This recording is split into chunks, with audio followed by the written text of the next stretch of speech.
کیا عورتوں پر بھی قربانی لازم ہے؟ کیا عورتیں بھی قربانی کریں اور عورت پر قربانی کرنا لازم و واجب ہے؟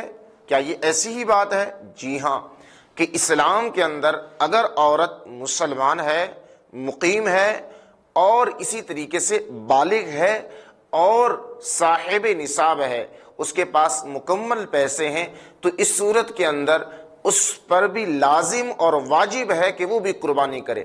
اور آج کل کے اس دور کے اندر اکثر جو پڑھے لکھے طبقات ہیں، جو پڑھے لکھے لوگ ہیں، ان کی عورتیں تو قربانی کرتی ہیں، اور ان کی عورتوں کے اندر یہ بھی جذبہ ہوتا ہے کہ جناب ہم بھی قربانی کریں گے کیونکہ مجھ پر بھی قربانی کرنا لازم و واجب ہے۔ لیکن اکثر جن کو معلومات نہیں ہوتی اور جن کو دین کا علم نہیں ہے، یا جو دین کے قریب تر نہیں جاتے، تو وہ اس سے گناہگار ٹھہر جاتے ہیں کیونکہ اس پر عمل نہیں کرتے۔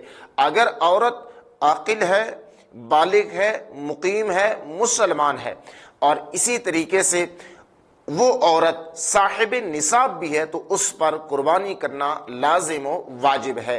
اس کو چاہیے کہ وہ قربانی کرے، اگر قربانی نہیں کرے گی تو وہ گناہگار ہوگی۔